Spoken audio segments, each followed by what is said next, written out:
जय श्री हरि। आज हम श्रवण करेंगे श्रीमद् भगवद गीता के तृतीय स्कंद के अध्याय 4 से लेकर 8 तक। चलिए शुरू करते हैं। श्री कृष्ण के विरह में उद्धव ने कहा, हे विदुर जी, भगवान श्री कृष्ण द्वारा ज्ञान प्राप्त होने के कारण मेरा अंतःकरण सांसारिक मोह माया से विरक्त हो गया है, किंतु उनके विरह का जो कष्ट मुझको है वह किसी भी प्रकार से नहीं कहा जा सकता। यदि आपको सुनना हो तो श्री मैत्रेय ऋषि से पूछ लेना। वे उस समय वहां उपस्थित थे और कुछ दिनों में यहाँ आएंगे। जिस समय प्रभु श्री कृष्ण अंतर्ध्यान होना चाहते थे, उस समय मैत्रेय ऋषि ने प्रभास क्षेत्र में जाकर उन्हें प्रणाम किया था। उस समय श्री श्याम सुंदर ने कहा था, हे मैत्रेय जी, मैं तुम्हारी मनोभावनाओं को जानता हूँ, अतः आप धीरज धरें। मेरी माया आपको नहीं सताएगी। आप मेरे भक्त और पूर्व जन्म के देवता हैं। इस जन्म में आपने श्री वेदव्यास जी के भाई और पराशर ऋषि के पुत्र के रूप में जन्म लिया है। वात्सायन ऋषि ने जो भगवत धर्म आपसे कहा है, आप उसी धर्म का स्मरण करते रहे। उसी के द्वारा आप संसार सागर से पार हो जाएंगे। हे विदुर जी, सच्चिदानंद श्री कृष्ण के ये वचन सुनकर मैत्रेय जी ने उत्तर दिया, हे परम ब्रह्म प्रभु, आपके चरित्रों का ध्यान करते हुए मुझे बड़ा ही आश्चर्य होता है। स्वयं काल भी आपके सामने आंख उठाकर नहीं देख सकता, परंतु आप जरासंध तथा काल्यवन के सम्मुख पैदल भागे थे। हे भगवान, आपके मन को कोई भी नहीं जान सकता। इस तरह अनेकों प्रकार से भगवान श्याम सुंदर की स्तुति करने के बाद श्री मैत्रेय जी वहां से वापस चले आए। हे विदुर जी, अब मैं भगवान श्री कृष्ण के आदेश अनुसार बद्रिकाश्रम जा रहा हूँ। वहां जाकर मैं देह को त्याग दूंगा। यद्यपि तुम कहो कि ज्ञान प्राप्त होने पर भी मेरे नेत्रों से जल क्यों बह रहा है और इस तरह शोक क्यों कर रहे हो, इस विषय में मेरा ये कथन है कि श्री कृष्ण की दयालुता और स्नेह को स्मरण करके उनके बिछड़ने का दुख मुझे एक पल के लिए भी नहीं भूलता। मैं उसी ज्ञान के बल से अभी तक जीवित हूँ, नहीं तो भगवान श्याम सुंदर के बिछड़ते ही मेरे प्राण इस देह को त्याग देते। मुझे आपसे केवल यही कहना है कि भगवान श्री कृष्ण ने भूमि का भार हरण करने के लिए ही अवतार धारण किया था। अतः हे विदुर जी, उन प्रभु की इच्छा को ही सर्वोपरि समझो। इतनी कथा कहकर सूत जी बोले, हे सोनकादि ऋषियों, जो मनुष्य भगवान श्री कृष्ण की लीलाओं को सुनते सुनते रोने लग जाते हैं, उनके जन्म जन्मों के पाप नष्ट हो जाते हैं।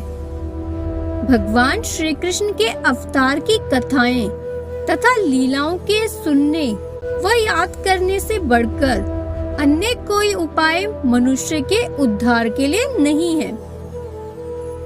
श्री सुखदेव जी बोले, हे राजन, इसके बाद उद्धव जी ने विदुर जी से कहा, हे भ्राता, अब मुझे जाने की आज्ञा दो, क्योंकि मैं बद्री नारायण को जाना चाहता हूँ। भक्त उद्धव के ये वचन सुनते ही विदुर जी के नेत्रों में जल भर आया।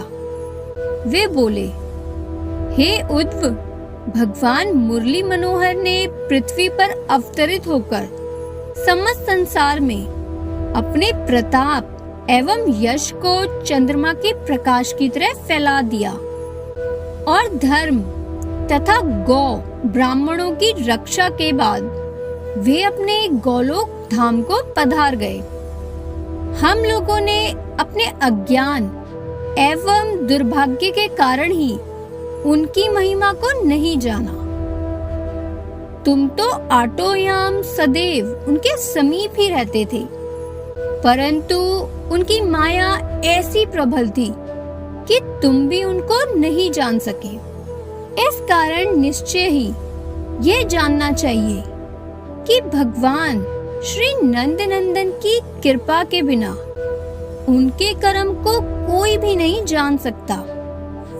यदि मुझ जैसा व्यक्ति तुम जैसे हरि भक्तों की सेवा में रहे तो भी जन्म सफल हो सकता है, परंतु भगवान श्याम सुंदर की कृपा के बिना हरि भक्तों का सत्संग भी सहज ही नहीं मिलता। किसी पूर्व जन्म के पुण्य के कारण ही मुझे यहाँ तुम जैसे हरि भक्त के दर्शन मिले हैं। सूत जी ने शौनकादि ऋषियों से और श्री सुखदेव जी ने राजा परीक्षित से कहा। इस तरह आपस में बातचीत करने के बाद उद्धव जी ने विदुर जी से विदा होकर बद्रिकाश्रम को प्रस्थान किया और वहां पहुंचकर भगवान श्याम सुंदर श्री कृष्ण के चरण कमलों का स्मरण करते हुए योगाभ्यास द्वारा अपना देह त्याग कर भगवान के परम धाम को प्राप्त हुए। श्री सुखदेव जी बोले, हे राजा परीक्षित, जब विदुर जी ने हरिद्वार में जाकर मैत्रेय जी से भेंट की, उस समय उनके मुख को देखकर मैत्रेय जी ने पूछा, हे विदुर, तुम इतने उदास क्यों हो रहे हो? तुम्हारे दुखी होने का क्या कारण है?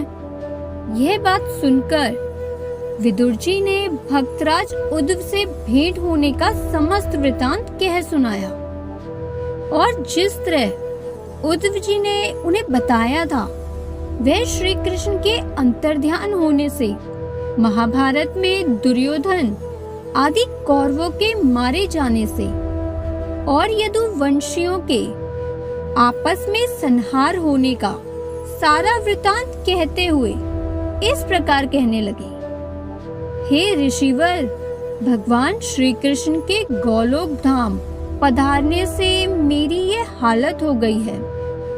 अब मेरी ये इच्छा है कि आपने उन सच्चिदानंद भगवान पुरुषोत्तम के मुखारविंद से जो ज्ञानोपदेश सुना है, उसे आप मुझे भी सुनाने की कृपा करें। मैत्रेय जी ये सुनकर विदुर जी से बोले, हे विदुर जी, जिस ज्ञान को सुनने की तुम्हारी इच्छा हो उसे मुझे बताओ। मैंने भगवान मुरली मनोहर के मुख से उस विषय में जो कुछ सुना होगा उसे तुमको भी सुना दूंगा। विदुर जी बोले, हे ऋषिवर, मनुष्य अपने सुख के लिए परिश्रम करता है, इसलिए आप सर्वप्रथम मुझे ये बताने की कृपा करें कि उस दुख का देने वाला कौन है। तत्पश्चात आप मुझको यह भी बताएं कि परम ब्रह्म प्रभु ने निराकार रूप से साकार रूप धारण क्यों किया। उनका सृष्टि रचकर पुनः उन्हें नष्ट कर देने से क्या लाभ होता है। मैं तो केवल यही समझता हूँ, सांसारिक प्राणियों को इस अपार संसार सागर से पार करने के लिए और उनके पापों का नाश करने के निमित्त ही श्री नारायण भगवान ये सोचकर सगुण रूप धारण करते हैं कि मनुष्य उनके चरित्र एवं लीलाओं का वर्णन, स्मरण और ध्यान करके अपने को सुधार लेंगे। इतने पर भी यदि सांसारिक प्राणी अपने अज्ञानवश उस परम ब्रह्म परमेश्वर के लीला चरित्रों को सुनने की ओर अपना ध्यान न लगाए और रात दिन सांसारिक माया मोह में फंसे रहकर अपने जीवन को समाप्त कर दे, तो ये उनका बड़ा ही दुर्भाग्य है। मैं यह भी जानता हूँ कि आदि पुरुष भगवान किस तरह से ब्रह्मा बनकर संसार की सृष्टि रचते हैं और विष्णु बनकर सबका पालन करते हैं, तथा शिव के रूप से किस तरह जगत का संहार करते हैं।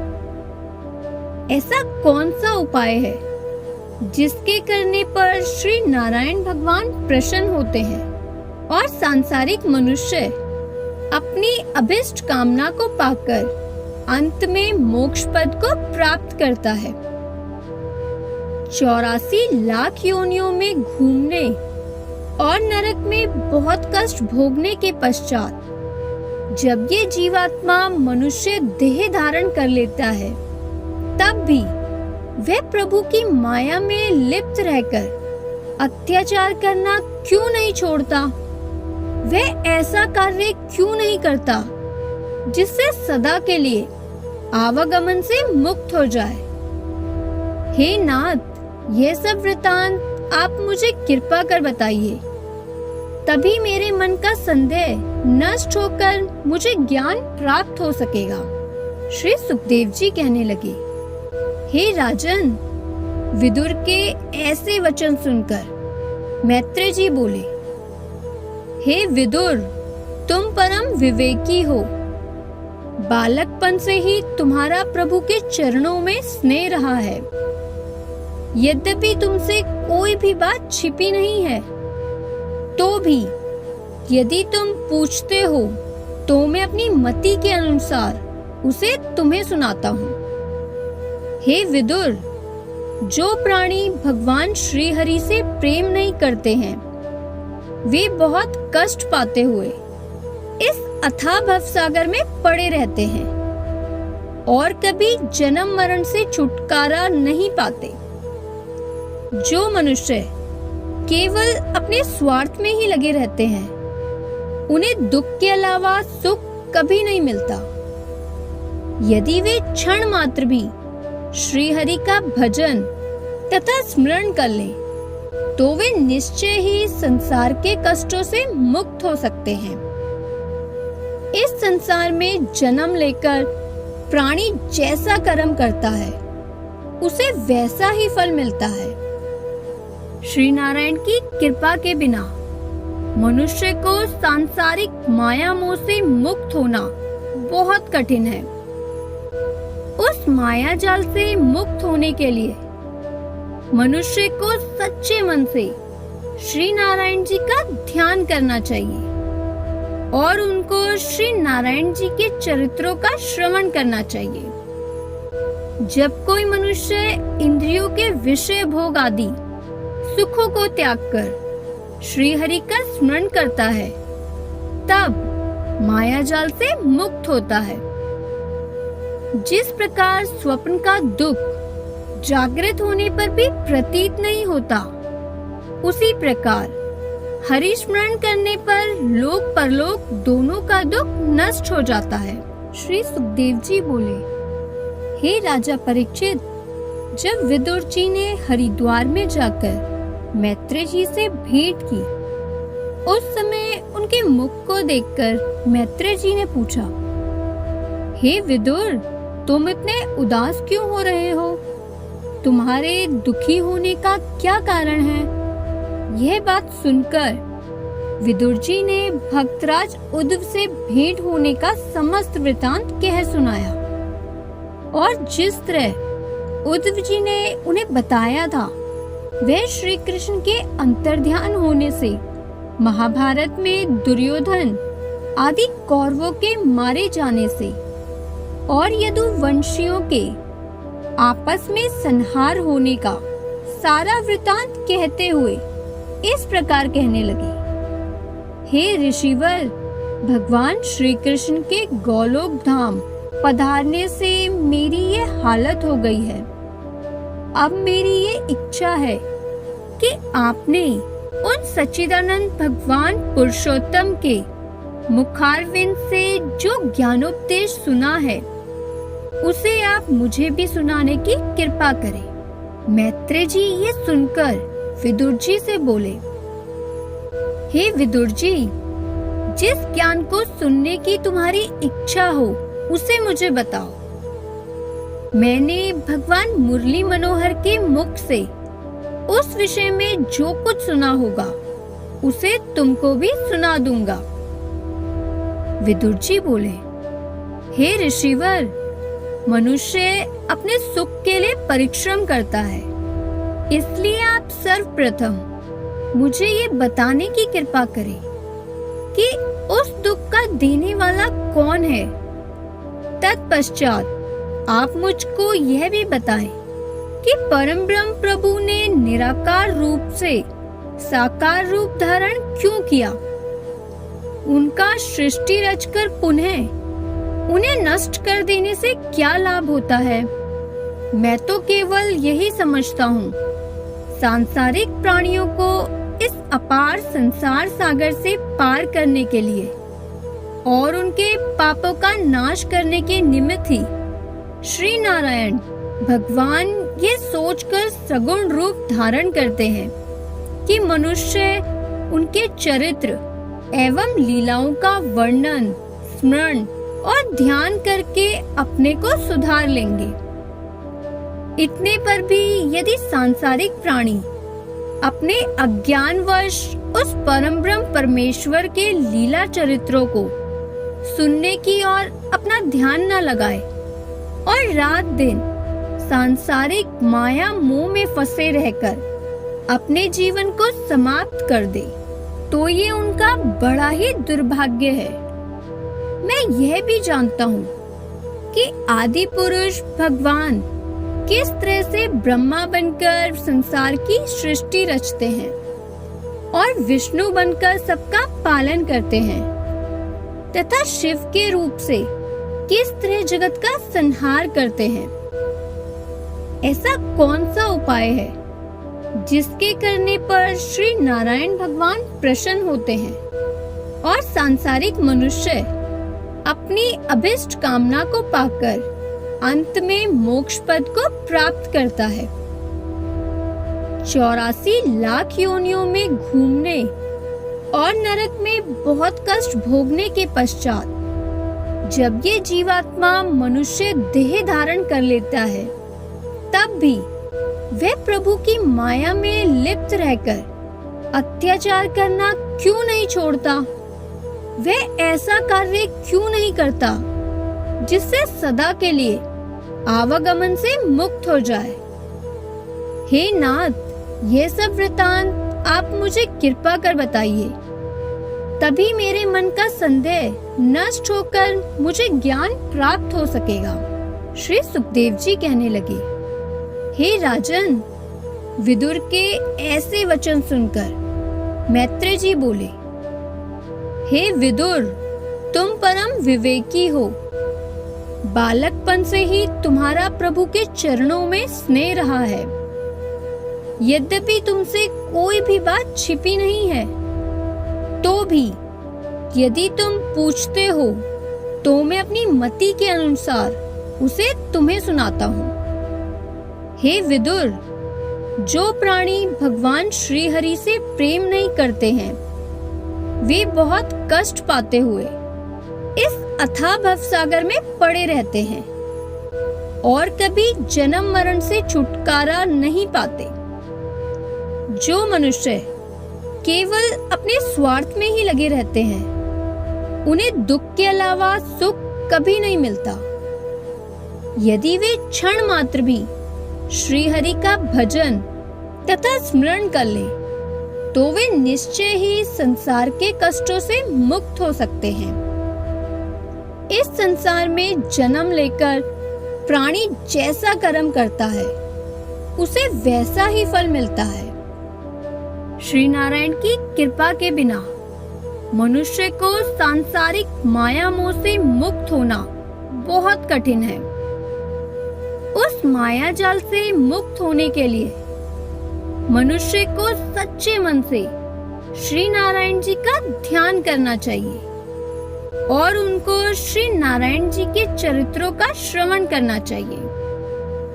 जब कोई मनुष्य इंद्रियों के विषय भोग आदि सुखों को त्याग कर श्री हरि का स्मरण करता है, तब माया जाल से मुक्त होता है।